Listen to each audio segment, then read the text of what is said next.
Good afternoon, I'm Tracy Sinclair, and we are just preparing to participate in and view a press availability, a press conference with Governor Mike Dunleavy, as well as the EPA Administrator Lee Zeldin. He is in Alaska. This is his second visit to Alaska, and they're traveling to Fairbanks to see some of the impacts directly that in particular faces, those unique challenges that interior Alaska faces during the winter months. Our crew is on site, and we will be taking this press availability in full once the governor and the EPA administrator does attend. We'll also expect to hear from Alaska's Attorney General Stephen Cox. So as we said, during his confirmation hearing back in January of last year, Administrator Zeldin vowed that he would come to Alaska. He's making various stops in Alaska, focused on the electric power generation, combating PFAS contamination, permafrost, and haul trucking. We are just waiting for the governor and crew to arrive, so we will be giving you this press conference here in full as soon as they arrive. So thank you very much for your patience. It's happened before. Set up a mic at a podium. Will you be okay with your shotgun? Like, or do you want to put it on the They give a little note right up front. I just want to say hi. Yeah, you can put that up there, definitely. Yeah, they're not going to have no, so that it's not like somebody's going to have a binder on there or anything. So we're good. Jack, how's it going? 99% left, I checked. So. Keeping busy? It's powered up. Trying to keep warm. Man, I was still kind of warm up from the quest. You know, that's a trip. I mean, On standby, ready to go as soon as they are ready to begin, but it does look like it will be a few minutes that we can expect to see this come through. Thank you.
And if you are just joining us, thank you for your patience.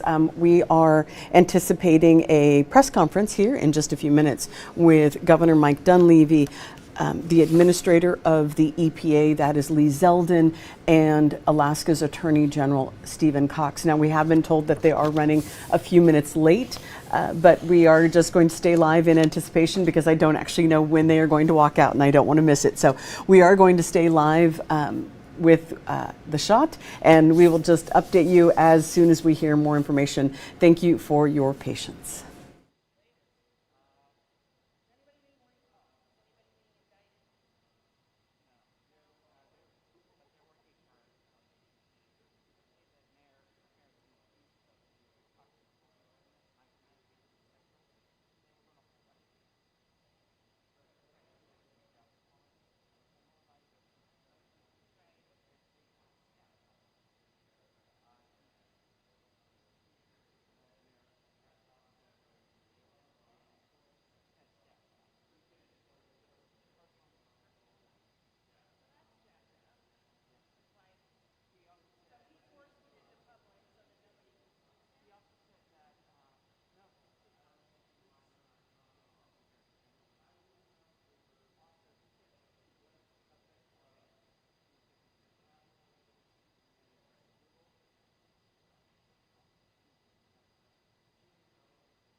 Again, I know it is not the most exciting shot there, but we just, as I said, we don't want to miss this when this begins. This is a press conference, if you are just joining us, with the Environmental Protection Agency Administrator Lee Zeldin, Lee Zeldin, and of course our Governor Mike Dunleavy and Alaska's Attorney General Stephen Cox. They are holding a media availability. As you can see, it is in Fairbanks at the University of Alaska Fairbanks. This is the second time actually that Administrator Zeldin has traveled to Alaska. At this point, they are specifically discussing the unique challenges that interior areas of the state face, particularly during the winter months. I know there is pretty consistent issues in the interior, particularly around the Fairbanks area, North Pole area, dealing with air quality at certain times of the year. And so we believe this will be one of the items that they will discuss. Also, according to the statement from the governor's office, during the administrator's time in Alaska, he is making other stops and will be looking at electric power generation, combating PFAS contamination, permafrost, and haul trucking. So a lot on his plate. This is, as I said, the second time that he has come to Alaska as the EPA Administrator. He came last year with U.S. Department of Interior Secretary Doug Burgum and the U.S. Department of Energy Secretary Chris White. That was back in June of 2025. They did events in Anchorage and then up on the North Slope and in other places across the state. But this time it is Governor Mike Dunleavy who is hosting the EPA Administrator Lee Zeldin, and as I said, we also expect to hear from Alaska's Attorney General Stephen Cox. So we will continue to monitor this as we go along, just waiting for them to begin. After, of course, we went live and we sent out that push alert telling people that we are going live with this. That's when we got the notification that they are running a few minutes late. But hopefully we're going to begin here in the next 5 minutes or so. So thank you for your patience, and we will keep monitoring this and take this presentation in full when it begins.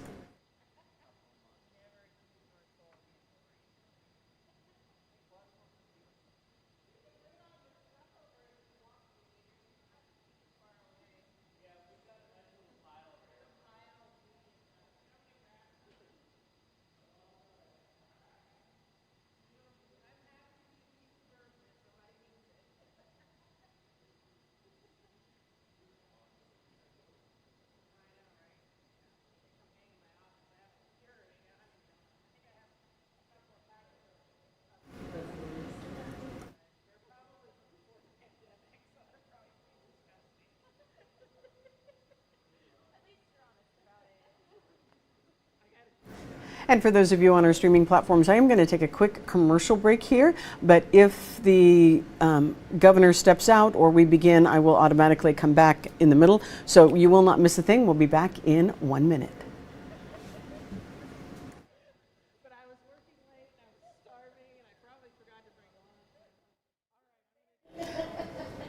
And if you are not on our streaming platforms, this is an opportunity to tell you a little bit about that. You can always find us if you have an Amazon Fire, Apple TV, Roku, Android TV. Download the Alaska's News Source app and you can catch the latest news live. You can also watch previous newscasts, previous news stories, catch up on the latest weather, and of course many of our special projects. Just last week we did a segment on Skywatch Alaska talking a bit about not only the eclipse that occurred Monday night, but also the planetary lineup, the planetary parade, and of course my favorite constellation, because I have one, is Orion. So all of that you can find on our streaming platforms. Just download or add channel to Alaska's News Source.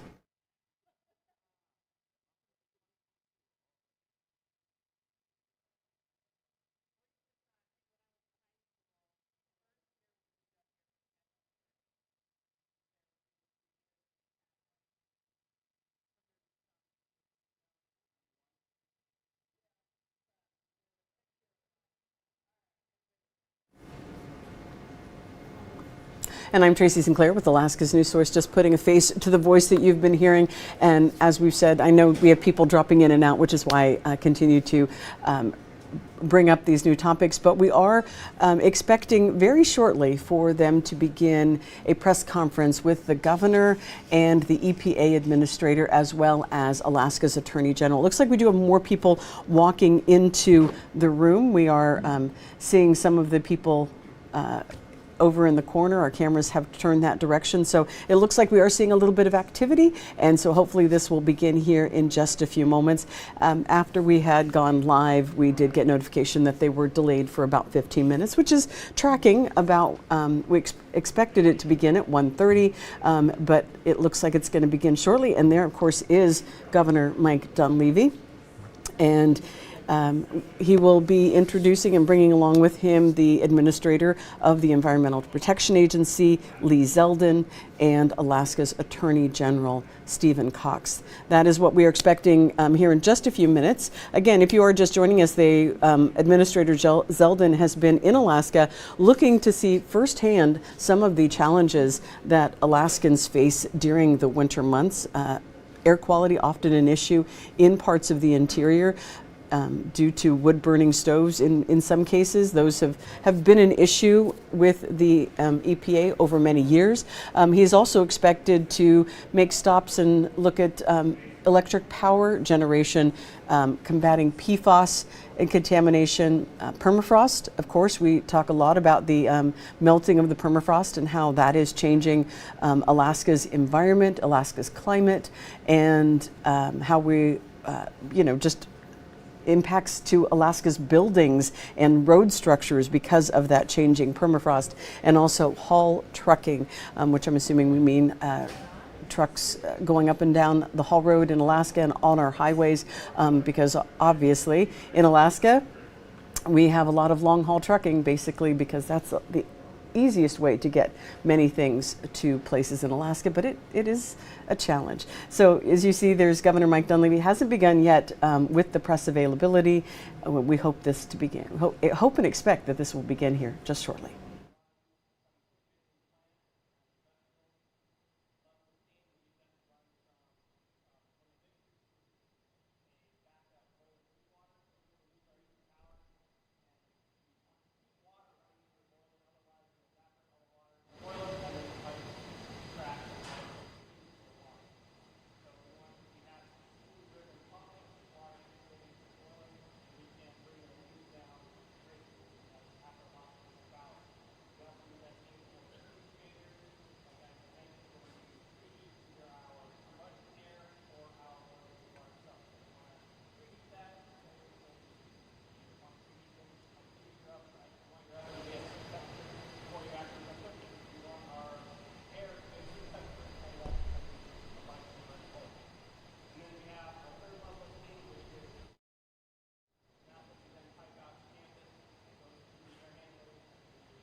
Though we can't hear specifically, it does look like they are getting a bit of a tour of the facility there at the University of Alaska Fairbanks campus, which is where this press availability will begin here shortly.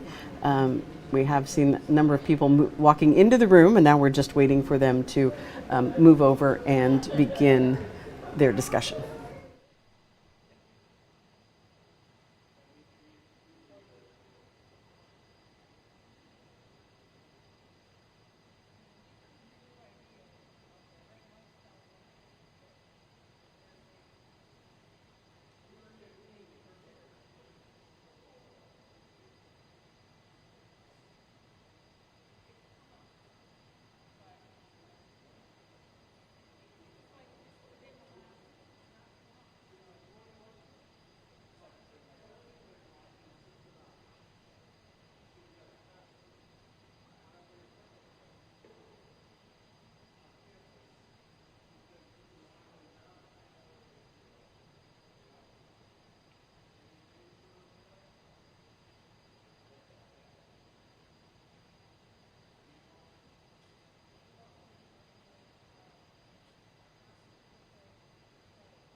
And the governor and the people around him, the people that will be beginning here shortly, including the EPA Administrator Lee Zeldin, are at the UAF power plant up there in Fairbanks. And they are, as we said, going to be talking about some of the specific and unique challenges that Alaskans face during the winter.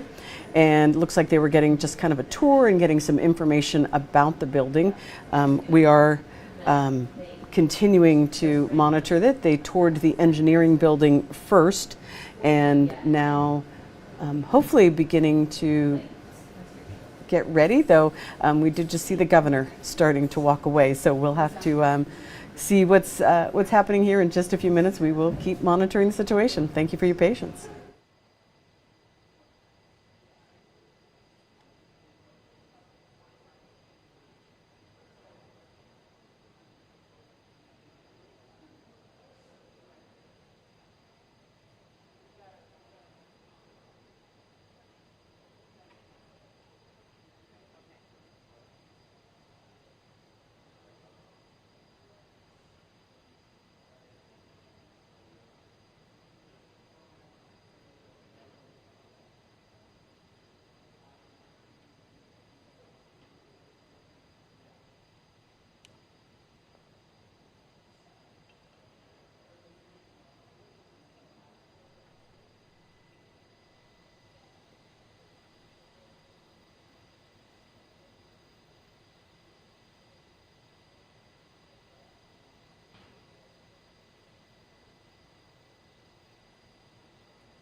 We do anticipate this beginning here shortly. That is what we have been told, that it should begin shortly. This is, of course, a press availability with Alaska's Governor, Mike Dunleavy, and the Administrator of the Environmental Protection Agency, Lee Zeldin, and Alaska's Attorney General, Stephen Cox.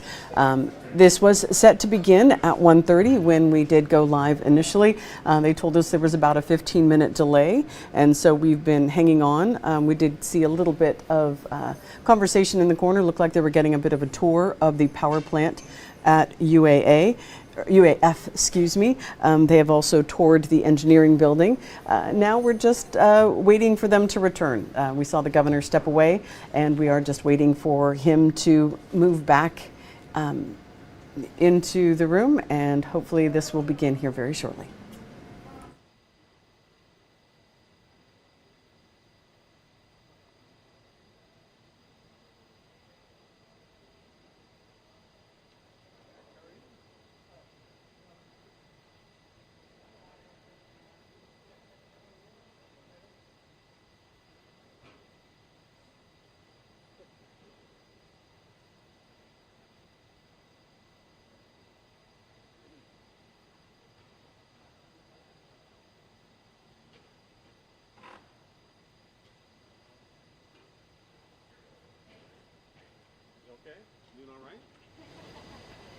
And it looks like we are set to begin. Tell us you're ready to go here, okay? Give us a thumbs up. Thumbs up. Thumbs up. Okay, great.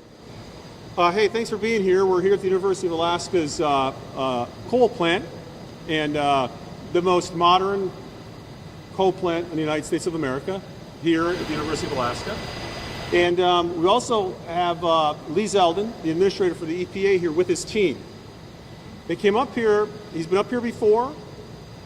They came up here in March The cold obviously didn't deter them because they wanted to come see Alaska at various times throughout the year. As we know, the Trump administration is doing everything they can to help the states, to help this country, and especially Alaska. If you remember, it was the first day that the Trump administration was in office. They offered up an executive order for the state of Alaska. So the administrator is up here looking at things like coal plants on the base, dual fuel plants on the base, coal plants, the coal plant here. We took a tour of the permafrost tunnel. We are also looking at a whole host of other things, including the impact of some of the regulations on diesel trucks, et cetera, here in Alaska. So the point being that we are enjoying right now a very close relationship with the EPA, with Administrator Zeldin and his team, and we continue to work through some of the issues that any state businesses run up against. But I got to tell you, it's a breath of fresh air. We're very excited to have him here. There's no doubt that he and his team will be back to Alaska. It's a big part of their portfolio, but I'd like to take this time now and just turn it over to the Administrator of the EPA, Lee Zeldin. All right. Thank you, Governor. I appreciate the governor and his team, Chancellor, to you and your team here at the University of Alaska. It's great to be here in Fairbanks, and especially being here at Fairbanks right now. When I was going through the confirmation process, I met with Senator Sullivan, Senator Murkowski, and those two meetings were probably the longest, most detailed meetings I had through the confirmation process. Both of them made sure to ask me to get to Fairbanks, specifically Fairbanks, in the winter. And they were very purposeful in asking, and I was very excited and honored to accept, and I'm glad that we were here. And it was a very productive trip over the course of these last 24 hours. See, there are a lot of decisions right now in front of this agency that the firsthand perspective of being here on the ground helps inform our agency to make the right decision on. We right now are in the process of finalizing a decision on waters of the United States. We have very unique Alaska challenges to work through. Permafrost specifically being very unique to Alaska. Going this morning to that Army Corps permafrost site helps inform our agency to make the right decision for Alaska and taking into account permafrost. As the governor pointed out, we then met with truckers who have been dealing with unique cold weather concerns with the implementation of EPA regulations related to diesel exhaust fluid system. Not just derailments, but equipment for other reasons that would just shut down at some of the worst possible times in life, not just for quality of life or quality of business, but all of the above impacts that we are going to take into account in making the right decision in the months that are ahead to be as responsive as possible to the fullest extent of the law. President Trump, as the governor pointed out, on day one was issuing executive orders with Alaska in mind. Alaska very much has a seat at the table every day inside of the Trump EPA as well as other agencies throughout this administration. Another way that the president brought agencies together when he first got sworn in was by creating a National Energy Dominance Council. The leadership of the Department of Interior, the Department of Energy, the EPA, the Department of Commerce, and others often meet with the president in the Oval Office, not just talking about big picture ideas, but always leading into very specific projects all throughout the country. And I'd be hard pressed to try to think back of a meeting that took place where there hasn't been specific Alaska focused projects that the president is asking us for updates on. The president wants to know that there is progress being made with a pipeline proposal for natural gas alongside the Trans-Alaska pipeline. He wants to know about the future of keeping the residents of Alaska warm, and to ensure that it's being done in a way that does not adversely impact this state in other ways. One of the decisions in front of the agency is with regards to the future of particulate matter 2.5 regulations. Very unique, specifically, as you look here inside of Fairbanks. We have a number of decisions that we are in the process of working through on a bunch of coal regulations that were designed to get rid of an entire sector of our energy economy. Now, Alaska doesn't need any unique reminders in a winter by having a cold experience. It's something that you're used to every year. But what's been unique this year is that much of the United States has been experiencing a very uniquely cold winter.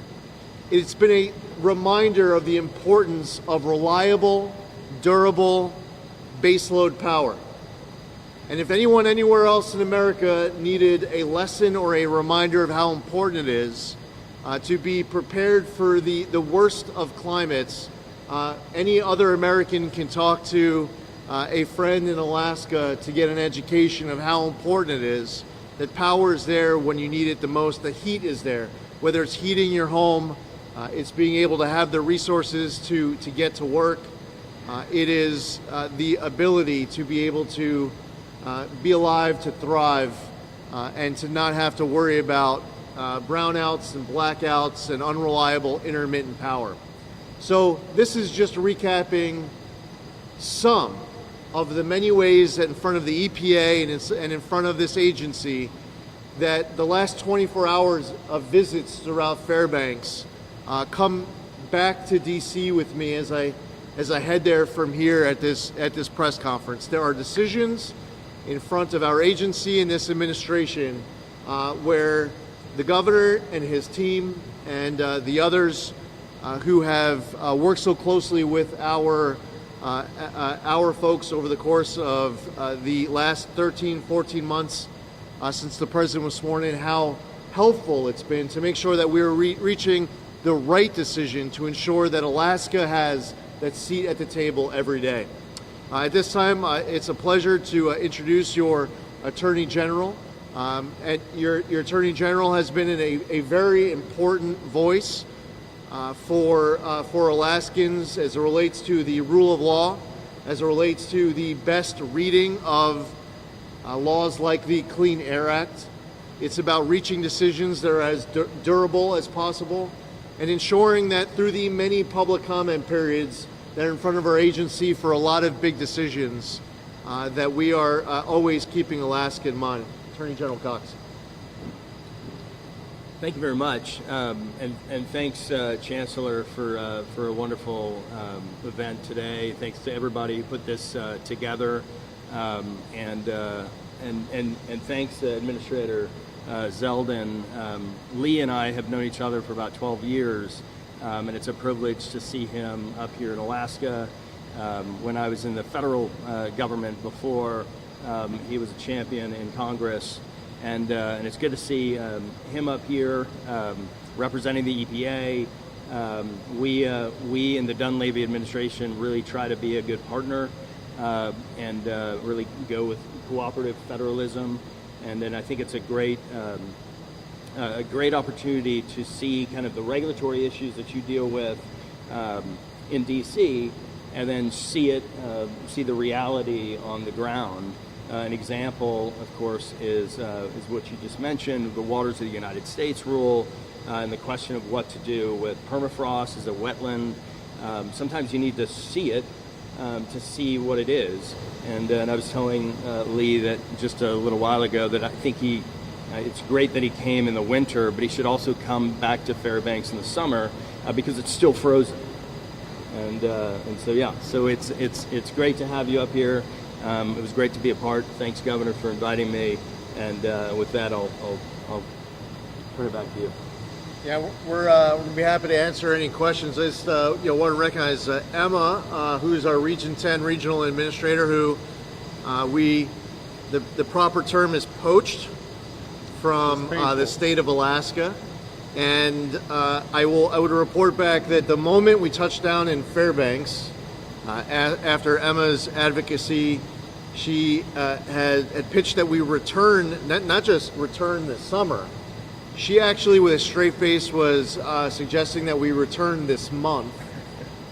And then the governor has his energy conference in May, was talking about the fishing in August.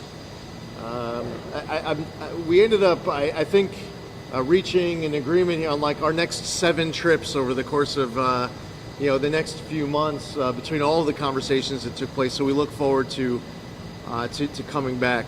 With that, happy to answer any questions.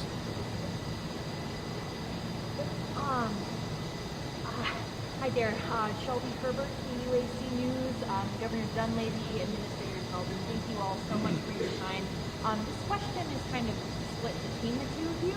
Administrator Zeldin, why is the EPA rolling back drinking water standards? And Governor Dunleavy, what's your position on pending bills in the legislature that would require annual testing of drinking water and the use of Biden-era standards for health thresholds? Which what drinking water standards are you referring to? Specifically around PFAS.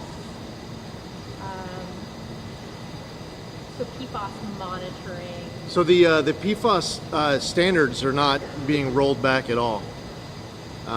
What we had heard from senators as I was going through the confirmation process is that the compliance dates that are upcoming, that there were a few concerns. One is because we have over 6,000 water systems across the country, that some water systems are struggling to be able to pay for the work in order to come into compliance in that water system. So they were requesting more time. So members of Congress were requesting that EPA provide those water systems with more time to be able to come into compliance with the standards. But the PFAS standards, like the actual levels that were set, those levels are they're still the same for PFOA and PFOS, the PFAS.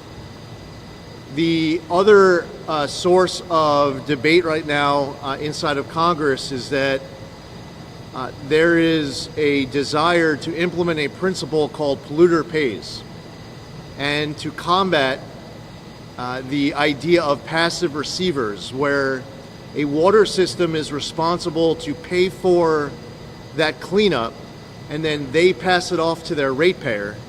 Essentially what ends up happening is a customer of that water system ends up paying to clean up their own water even though they didn't cause the contamination. So this is something that Congress is debating, whether or not to possibly amend the law to deal with passive receivers so that individuals aren't responsible for cleaning up their own water.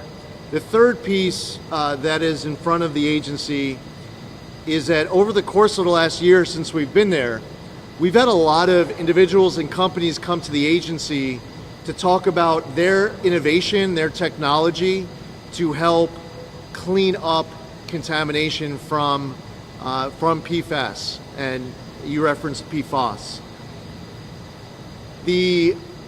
Some of these companies are very proud of their claims that they are able to destruct over 99% of all PFAS. We are in a process of vetting out the different technologies. When I was here in June, we used that opportunity to go to Joint Base Elmendorf, Richardson, where they were showing us prototype 0 of being able to treat contaminated PFAS soil right there on the spot, because what's happened in the past is that the soil would have to get sent all the way down to the lower 48 at a very big cost. And what these companies, by the way, which were participating in the governor's energy conference last June, What they are very proud of is that they believe that their prototype zero and the lessons that they've learned at Joint Base Elmendorf have given them the tools that they need with future prototypes to scale up their cleanup.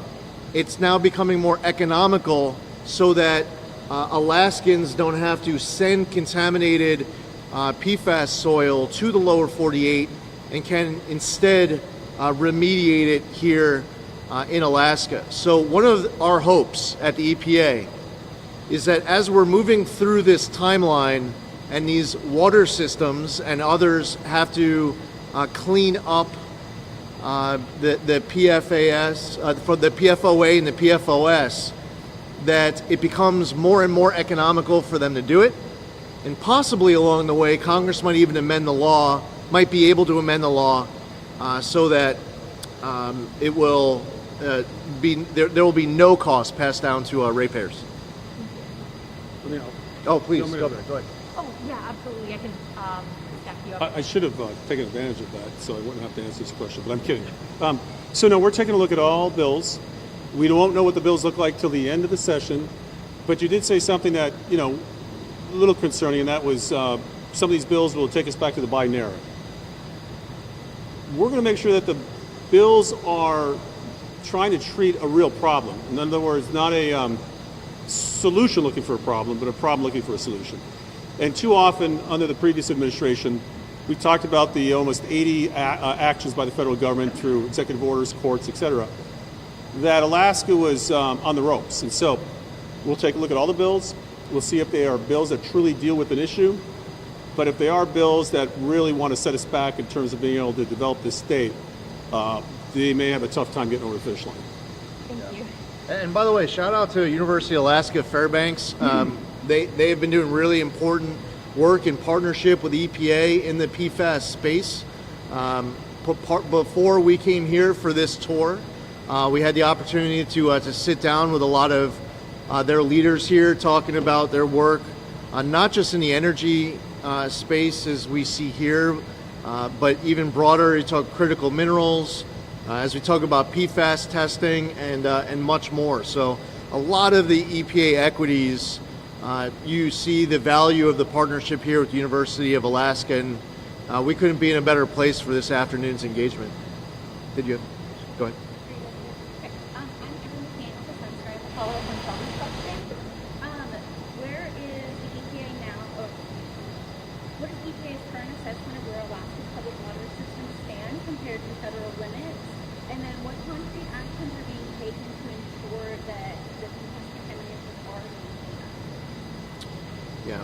So the drinking water in throughout the United States is something that EPA focuses a lot on in delivering on our core mission of protecting human health and the environment. Our Office of Water, as well as those in all 10 regions, including here in Region 10, are filled with dedicated professionals who love what they do and they believe in that mission.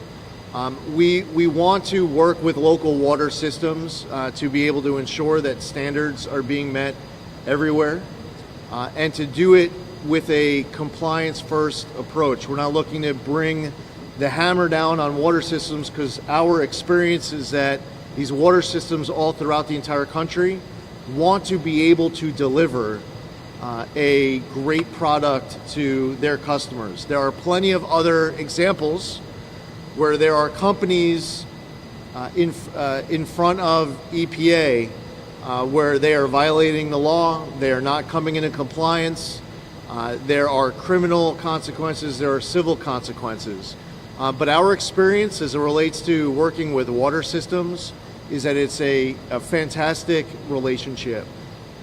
When you look to the future, we want to partner with these water systems to help them to come into compliance with the PFOA and PFOS standards that we were just discussing.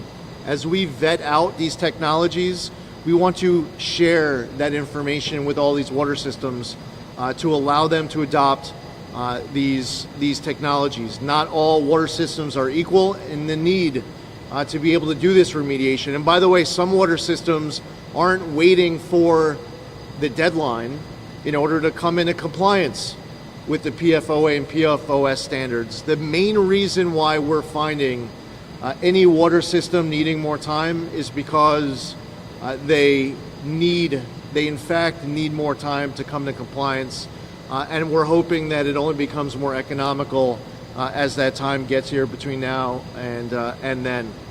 But as far as water quality goes throughout the country, these water systems, for the most part, are delivering excellent product, and I can't think of any exception as it relates to any water system where I feel like the leadership of that water system is looking to deliver anything but the best product at the most affordable price.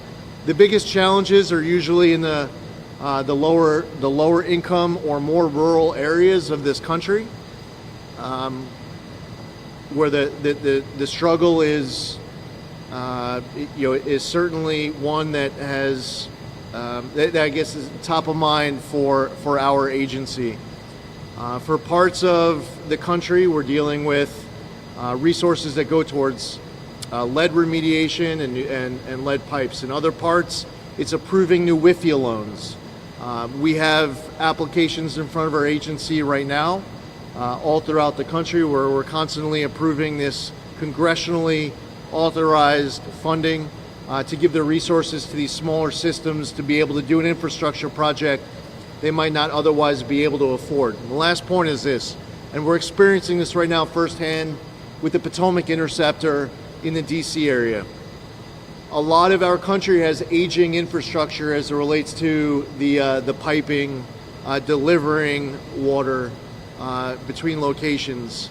I would encourage all these water systems to work with EPA, rely on our technical assistance or technical expertise before it's too late, because when there is a break, like what we saw DC Water experience in January, there were over 240 million gallons of untreated sewage that was released into the Potomac River. EPA was appointed about 2 weeks ago as the lead federal agency working with FEMA, Army Corps, National Park Service. And I would say if there's any lesson learned from what's going on in Potomac, even though that's so far away from Alaska, is that any water system that is looking at infrastructure that's 60 years old, don't wait until it breaks. Try to utilize the resources that are very much available now to help identify vulnerabilities today, to prevent that disaster before it strikes. And the last thing actually that I'll point out too is cybersecurity is something else that our water systems all across the country need to focus on and take very seriously. EPA, working with the Department of Justice, has had cases since I've been on as administrator that have been brought forth where foreign actors have sought to penetrate and cause damage to U.S. water systems. If you are a U.S. water system anywhere in America, in any of our 50 states, you have to lean into the security of your infrastructure and not take that for granted. And that's another way that EPA would offer up our resources to assist Alaska's water systems. Hi, Alex Bengal, Alaska's News Source. In October, the EPA approved a state implementation plan that removed the Biden-era requirement that homeowners get an energy rating before selling their homes. This was done in an effort to alleviate PM 2.5 in the community, which is a known health hazard. Are there any steps being taken at the EPA or on a state level right now to remediate any increase in PM 2.5 or slowing of the decrease that might happen as a result of this regulation? The most important two words that I have heard today while we were here didn't come out of my mouth. And all due respect, it didn't actually come out of the governor's mouth, although everything he said was very important. You heard a term come out of the Attorney General's mouth. He said cooperative federalism. Governor Dunleavy has, I've lost count how many times the governor has been inside of the White House, inside of the EPA and other agencies fighting for Alaska. Lost count. But he is often there in DC fighting for Alaska. For us, our goal is to be a great partner for the state of Alaska. I believe that Alaska knows best how to lead through Alaska's issues to deliver clean air, land, and water for all Alaskans.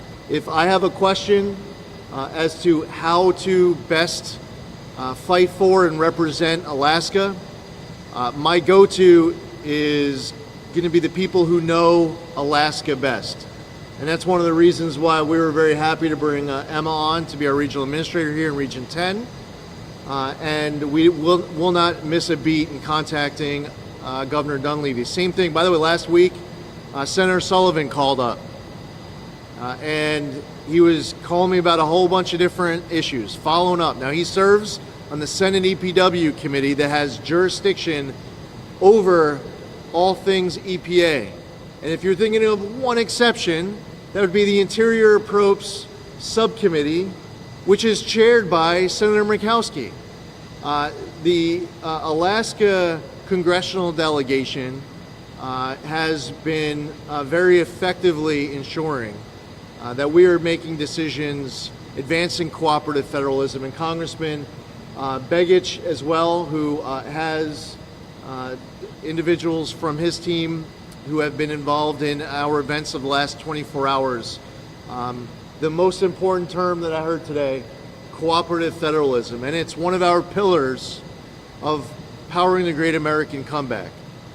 So we want to continue that partnership. We want to continue to strengthen that partnership. As it relates to PM 2.5, that is the reason why Senator Sullivan and Senator Murkowski asked me to come to Fairbanks in the winter, because they saw the last administration put new regulations on PM 2.5.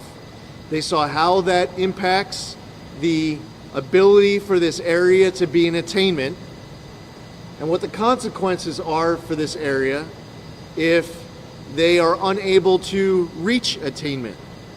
We want at the EPA to help the Fairbanks community be able to be in attainment on PM 2.5. We want to make it work. And these state implementation plans, not federal implementation plans. There was a federal implementation plan that a whole bunch of states across the country got jammed down their throats in the last administration. We believe in state implementation plans where the state sends us a proposal and they say, this is what we need to be able to fight for our people. And our goal is that we want to be able to get to yes every time. Anything you wanted to add on? Yeah. Good. Sorry, then we'll get to you, Jeff. No. Thanks, Administrator. So we're working on conservating, hopefully very soon, a large gas line project. That would bring clean burning gas at a very reduced rate to Fairbanks. That would help alleviate some of the discussions we're having on the particulates. Why? Because people are using, I live in the Mat-Su, we have a wood stove as well, but people are using wood stoves. There's other types of activity going on in the Fairbanks area, but people have to be able to live. They got to be able to afford to live. And for a lot of our folks that have been burning wood here in Alaska for a very long time, you can't keep changing the game, which has happened oftentimes in previous administrations, upping the standards, as they would say. And oftentimes, those activities coming from the federal government and using things like PM 250 are really designed to get rid of that activity, as opposed to necessarily help the people, especially people on the lower economic end of things. So with the gas line, hopefully a new clean burning coal plants here in the interior, I think you're going to see that problem start to abate. I'll end it with this. A very interesting luncheon one year when Don Young was in office. And this thing has been going on forever, this discussion on the particulate issue. And Don made a very good point. He said, we spent so much time on this issue, we spent so much time fighting on this issue. He says, I just came back from Fairbanks in which there was a fire and the wind changed. And there's more particulates in the air right now on this one day than all the wood burners in North Pole or Fairbanks would put in the air for 1,000 years. And he was accurate. So what's the point? We go through all of these regulatory approaches to stop behaviors. which is what has happened in many previous administrations. Or we could come up with a better solution where we don't have to go through that process. The gas line is a great solution. Clean burning coal is a solution, and that's what we're working towards. Administrator, final question. Final question. Regarding the Cold Weather Diesel Reliability Act, how is that going to look in terms of rolling that out? You're referring to Senator Sullivan's bill Yes. for the truckers? Last year, in 9.5 months, as administrator, I went to all 50 states. And if I thought back to every conversation I had in every state during those travels, it's possible that in every state, someone was complaining about the current diesel exhaust fluid rules, regulations coming out of EPA. So last August, EPA issued new guidance that drastically reversed the deratements. That was through new guidance that was put out. But to go further, we need to do a rulemaking. To help inform that rulemaking, in January we sent a letter to 14 engine manufacturers to get data on a bunch of very specific questions that we have to help inform the proposal that we would go out publicly when we introduce a new rule in the coming months, that it will allow us to go further on this particular topic. The Clean Air Act has a anti-backsliding provision that we have to factor in. But I would say that the concerns that we hear out of Alaska, while we hear concerns out of all 50 states, they are the most unique, the most challenging, and the most urgent because of the impacts of when your truck ends up derating or dying in the middle of some of the coldest temperatures in the world. Senator Sullivan called me about his bill last week. It's something that he had introduced to be directly responsive to all these truckers throughout Alaska. My goal is, regardless of any congressional action for any amendment of the Clean Air Act or otherwise, that EPA takes further steps that we currently have in our power to absolutely be responsive to the concerns of these truckers here in Alaska. And I am very confident in our ability over the course of the coming months for us to be able to put out a proposal for public comment that will allow us to go very far in being able to help address these issues that Senator Sullivan had reached out to me so concerned about. I met with the Attorney General a little while ago where we were talking about this issue. It is something that our agency focuses on every single day. We're going to have a follow-up meeting with those truckers we met with earlier. And my message to them, which I'll share here, is when the proposal goes out and we start a public comment period, we need Alaskans to participate in that public comment period. We will be relying on the engagement of Alaskans to be able to reach that final decision with the most durable solution possible. And I'm not talking about everyone signing a postcard. I'm talking about unique comments submitted on the record during the public comment period on the experience from end users, the experience of companies, the experience of the industry, what is being experienced at the state, and the state in many respects are end users as well. Each of these unique perspectives need to be shared, but I look forward to the months that are ahead for us to be extremely responsive with this upcoming rulemaking to the concerns we heard about today from these truckers to make sure that we're able to deal with this issue in advance of the next winter. All right, thank you, everybody. Thanks, folks. And there you have it. That was EPA Administrator Lee Zeldin and Governor Mike Dunleavy. And we did hear a little bit as well from Attorney General Stephen Cox. One interesting thing, they focused at the very beginning, the administrator focused on saying that Alaskans are used to winter all of the, every year we get that deep cold, but in the lower 48, they have been dealing with a uniquely cold winter, and that really it has brought about the confirmation that Alaskans need reliable, durable base load power. So a lot of different topics came up. We talked a bit about PFAS and water quality in different areas and water quality standards and how those were being brought into compliance. So we want to thank everybody for staying with us. We know that it was a late start. We'd certainly appreciate that.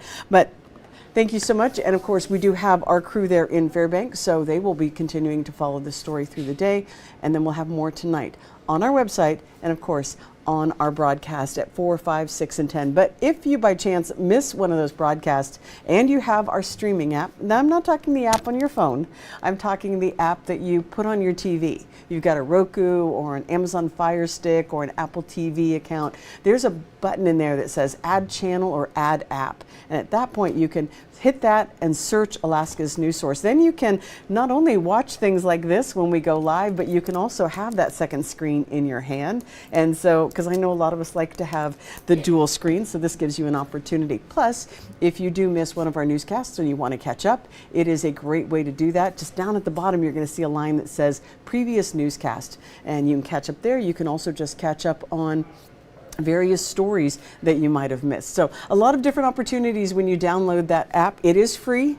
So I know when people hear app, they often think about different costs, but it is a free app. And so we do invite you to download it. And then you get a chance to experience Alaska's News Source on your time. Thank you so much for joining us and have a great day.